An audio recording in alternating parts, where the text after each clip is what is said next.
Sa dami ng masasarap nating merienda, puto, buchi, banana Q at turon, mapaparami ka talaga. Pero paano kung ang Pinoy favorite turon, kakaiba? Imbes kasi napahaba, ang turon na to, korteng tatsulok? Isang lola sa Malabon, halos 5 dekada nang nagtitinda. At ang specialty niya, turon na hugis triangle. Ang hugis tatsulok na turon na ito na kung tawagin ay Valencia Triangulo, sikat daw sa Malabon. Ito raw ang nakasanayang termino ng mga tagalungsod sa turon. Yan ang technique. Isa na nga raw sa veterano sa paggawa ng turon-licious recipe na ito, ang 80 anyos na si Aling Tessie. 1978 nang simulan niya ang maliit na negosyo ng puto. Nakalaunan ay sinamahan niya ng turon. Noong araw kasi may nagtitinda niyan sa palengke. Nakikita ko lang, wala naman nagtitinda na ngayon. Naisipan ko gumawa. Ordinaryong turon na may lamang saging na sabalang naman daw talaga ang Valencia. Pero dahil hindi raw gaanong mabenta noon, si Aling Tessie, pinalaki ito at pinaandar ang dagdag palaman na pinipig at langka. Kaya naman ang Valencia version niya, dinudumog. Panalo na kasi sa lasa, panalo pa sa presyo. Dahil ang Valencia, mabibili mo lang sa halagang 25 pesos. Sa dami nga ng kanyang mga suki, kaya raw niyang umubos ng 100 pirasong Valencia kada araw. Medyo may na mga nasa 100. Kasi hindi ko na kayang gumawa ng marami. Mga 200 ganyan. Dati 1,000 yung nagagawa ko. Ngayon di na. Tapos bibigay ko na. 500 kada araw ang target kita ni Aling Tessie. Pero sa tuwing dinudumog daw siya, nadodoble rin ang kita niya. Salamat daw sa turon, nabibili niya ang mga pangangailangan niya nang hindi humihingi sa mga anak. At ngayon na nga, ang maliit na negosyo ni Aling Tessie sa Malabon, unti-unti nang lumago at nagkaroon ng mga reseller. Isa na rito ang pinakamatagal na reseller niyang si Regine. Nag-start ako mag-resell kay Nanay Tessie way back mga 2017 hanggang ngayon. Sa lakas nga raw ng benta ng Valencia, si Regine tumigil na sa trabaho at nag-full-time na sa pagtitinda. Mga 8 years na ako nagre-resell sa kanya. Up to now na hindi na ako nag-work, then continue pa rin ako mag-resell kay Nanay Tessie. Ang pinakamasarap naman daw sa pakiramdam kapag ang kanyang mga suki nagugustuhan ng kanyang paninda. Gustong-gusto ko siya kasi hindi sagi yung loob, tapos crispy yung labas. Masarap sa pakiramdam yun dahil alam mo, nagugustuhan nila yung tinda mo. Kaya bumabalik-balik sila. Pero for today's video, ang huhusga sa Valencia ni Aling Tessie, Sandali lang, Bel. Naantay ko lang yung kakilala ko dito. si ex-TVB housemate and hating kapatid star, Vince Maristela. Isa raw sa mga ultimate favorite ni Vince ang very Pinoy na meriendang turon. All-time favorite ko talaga is turon. Isa din yun sa merienda ko na pagkatapos ng school. Kung saan ako binababa ng classmate ko, may nagbebenta ng turon doon. Doon ako sinusundo ng mom ko. So, habang nag-aantay, bumibili muna ako ng turon. Don't worry, Vince! Makakakain ka ulit ng paborito mong turon with a twist pa. Hello mga kapuso! Welcome sa Outside World! As a turon lover, at sobrang hilig ko kumain ng turon nung bata ako, excited na ako tikman ang kakaibang turon ni Aling Tessie. So tara na! Hello, Nay! Kamusta po kayo? Hello! Grabe! Ilang taon na po kayo, Nay? 80, tapos nagluluto pa kayo? Oo, kaya pa. Balita ko, sikat na sikat yung business mo eh. Konti, medyo. Medyo pero sold out na. Pwede mong matikman yan? Oo.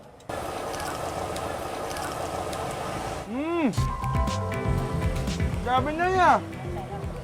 Masarap, sobra. Alam mo yung lambot nung saba. Yung crispy sa labas, tapos ang soft sa loob. Kaya naman pala sold out na yung yung turon mo. Ngayong craving satisfied ka na, Vince, tulungan mo naman si Nanay Rian. Tayo naman yung susubok ng pagluto ng sikat na turon ni Nanay Tessie. Siyempre ako, kayang-kaya ko pa to kasi bata-bata pa ako. Pero isipin mo si Nanay, saya din na matutunan ko kung paano magluto ng turon. First time ko. Ang nalutong turon, binenta na rin ni Vince sa mga tao. Wala kakamayin mo Ganun dito Kaya lagi ka bang bumibili dito? Yes, mula elementary po. Wow! Keep the change na. Tikman niyo muna yung turon. Turon. Thank you po. Ako gumawa niyan.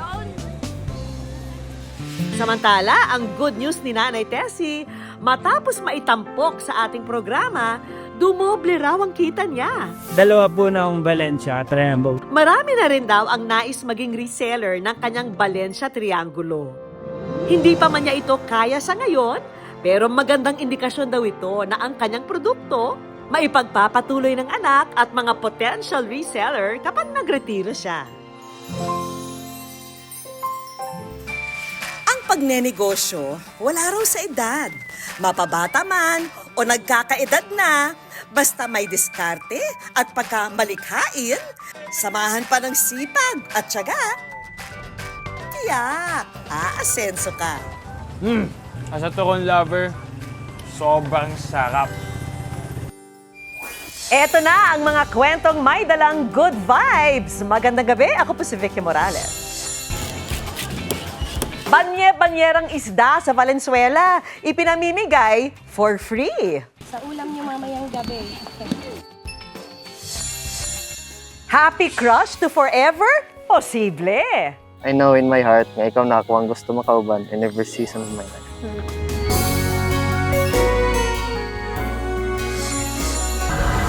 Yan, yes, ayun.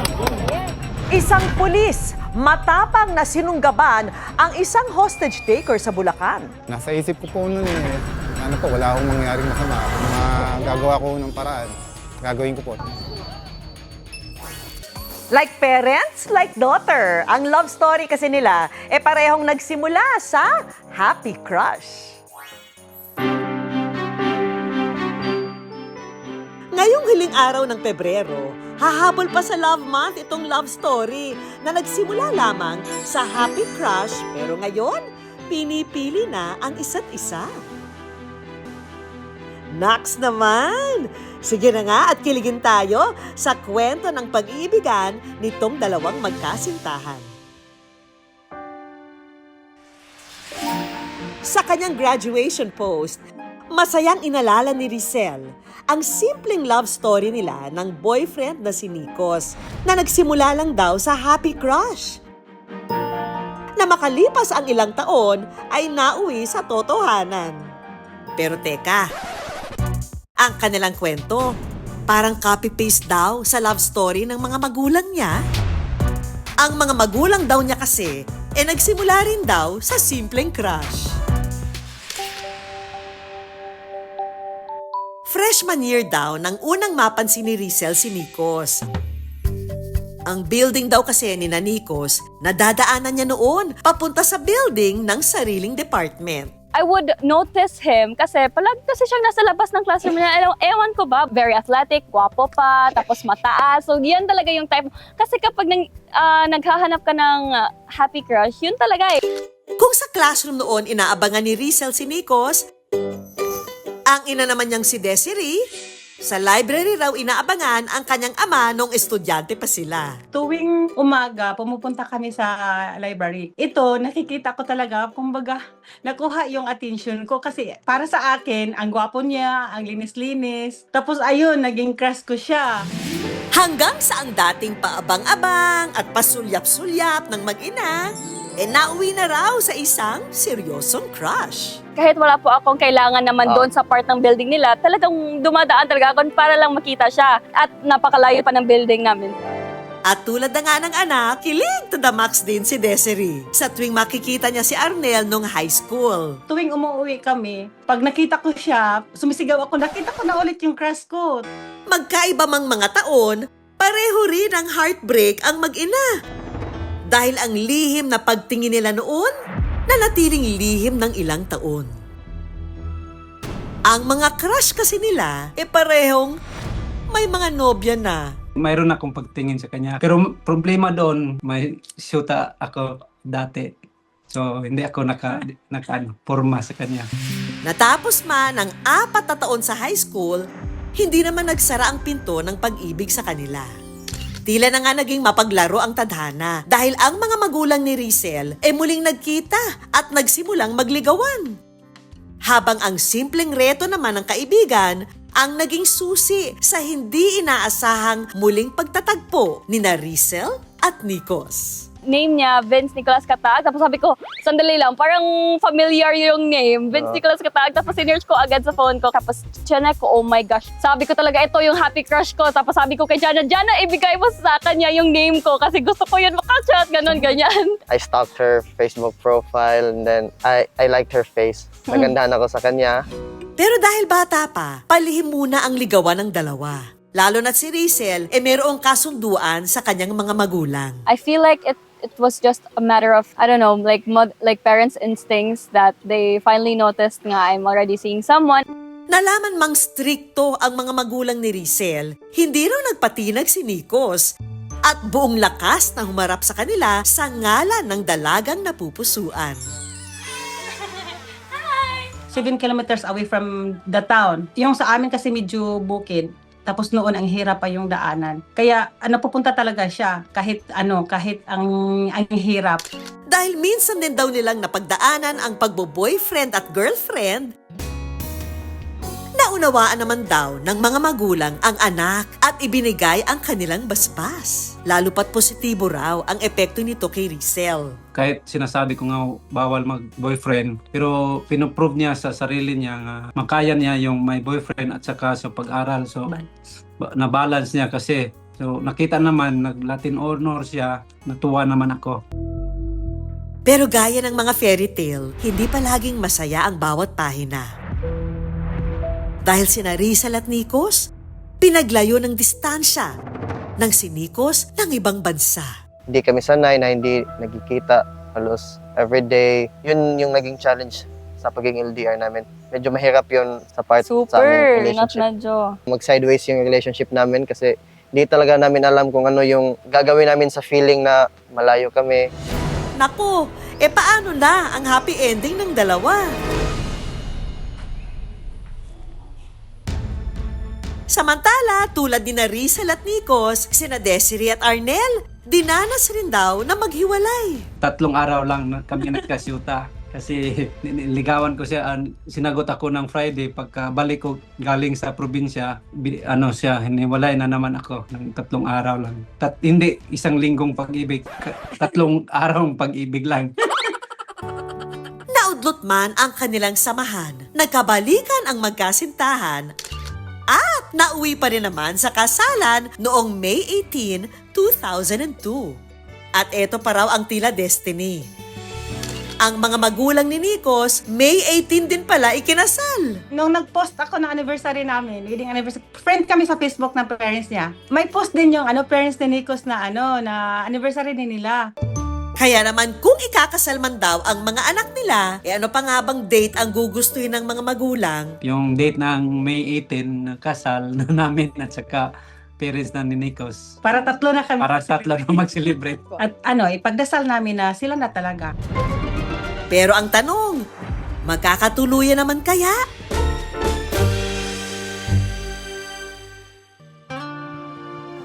Sinubok man daw ng LDR, sina Rizel at Nikos hindi raw sumuko sa kanilang love story.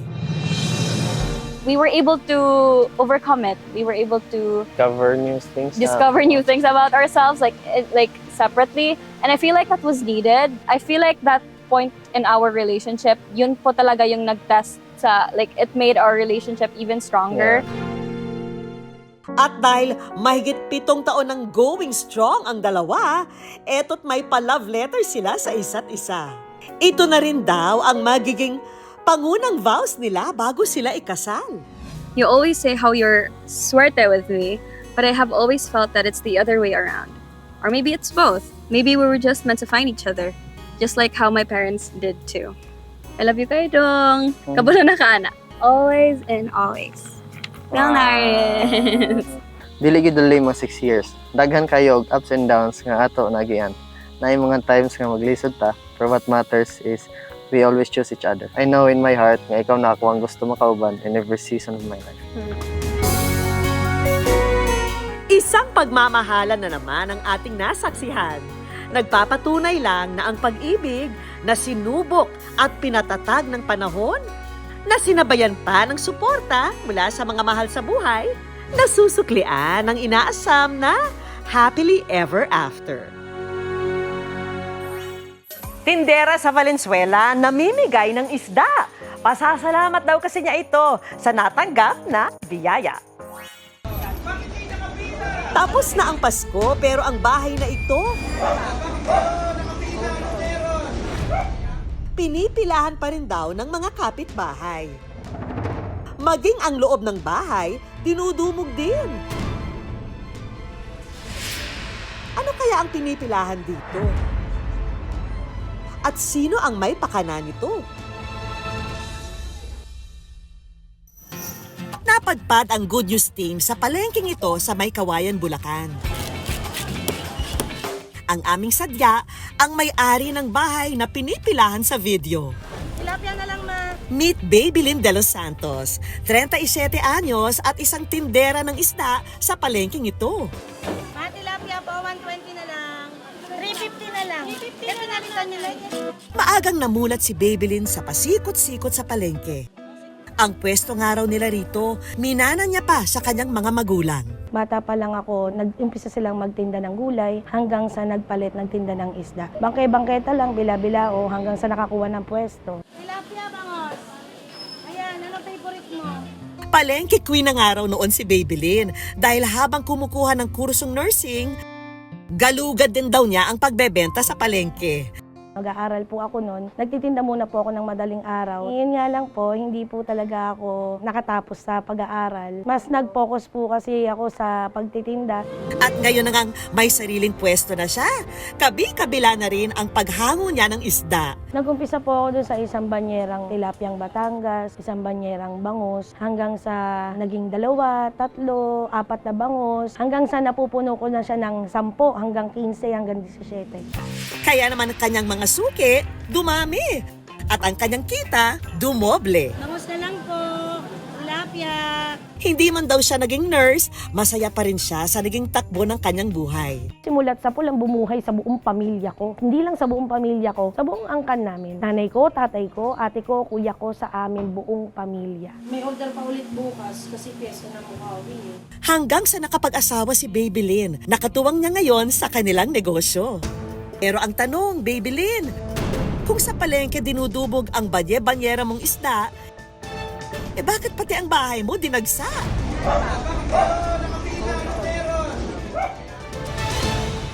Namimigay din po kami. Nung birthday ko, nag-prepare ako ng 30 kilos. Mga 15 kilos na tilapia, 15 kilos na bangus. Ay, mga mother. Ang pinipilahan pala ng mga tao, itong ipinamumudmod na libreng isda. Nung birthday ko na yon, in-expect ko talaga 30 person lang, kaso dumami sila, naging 60. Pero buti naman umabot, nagkasya pa. Pero paglilinaw ni Babylin, ang pamimigay niya ng libreng mga isda kapag lang daw may natira o tuwing may espesyal na okasyon. Bago pa man daw ang palibreng isda, mahilig ng mamahagi ng tulong si Babylin sa mga tao. Nagpapamigay kami ng tubig, tinapay, hanggang nasa nasundan na nga nung mahal na araw, naisip ko na, bakit kaya hindi ko gawin na isda naman yung ipamigay ko? Gawa ng isda naman din kasi yung hanap buhay ko. Kahit ang kanyang mga empleyado sa kanyang pwesto, naambunan na rin daw ng biyaya. Pag kailangan namin ito ulam po, binibigyan po namin kami.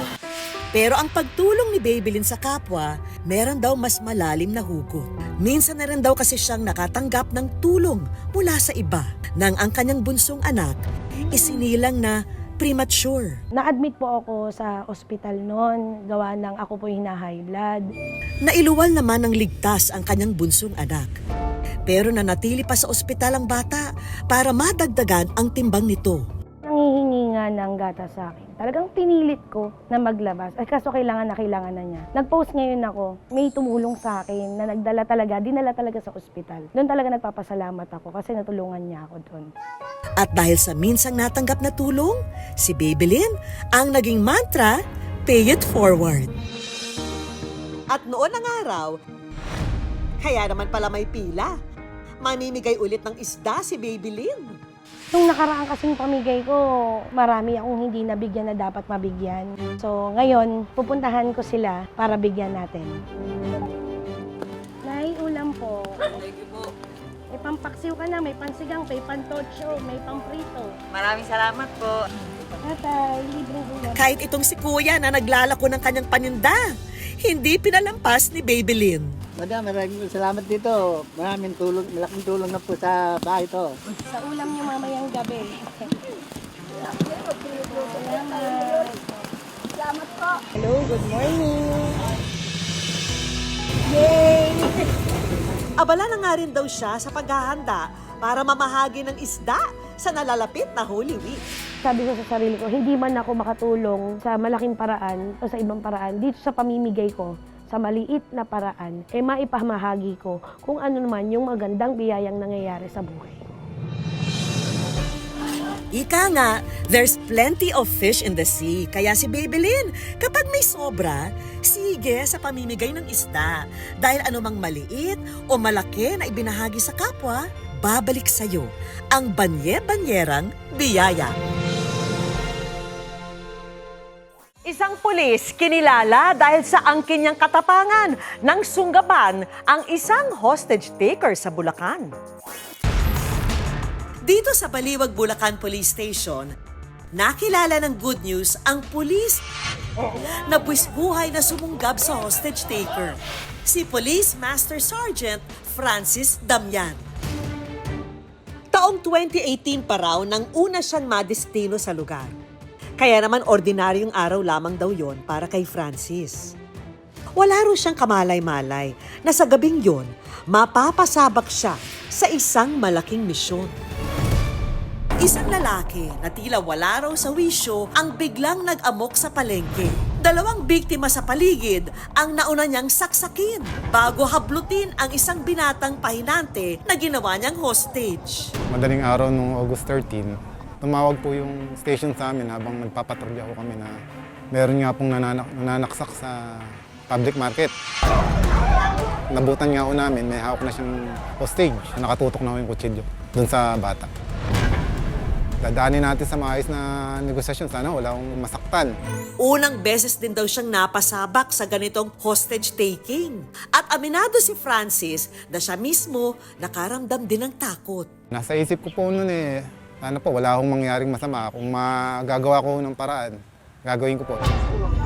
Ang nangyaring hostage taking, hindi tumagal ng 1 oras.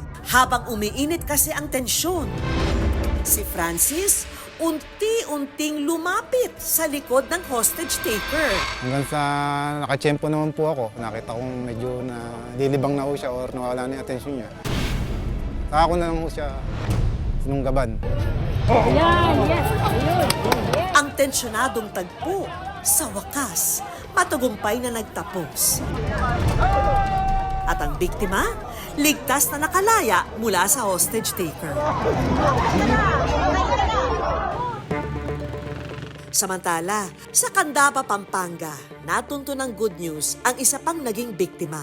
Pero para sa kanyang seguridad, itatago natin siya sa pangalang Mark, isang security guard.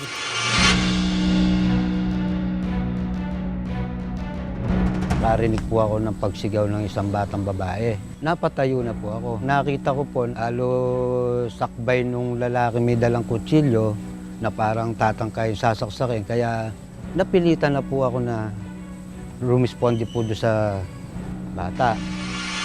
Sa tinamaan po ako dito sa may tagliran at sinundan ng pagtusok dito po sa may dibdib.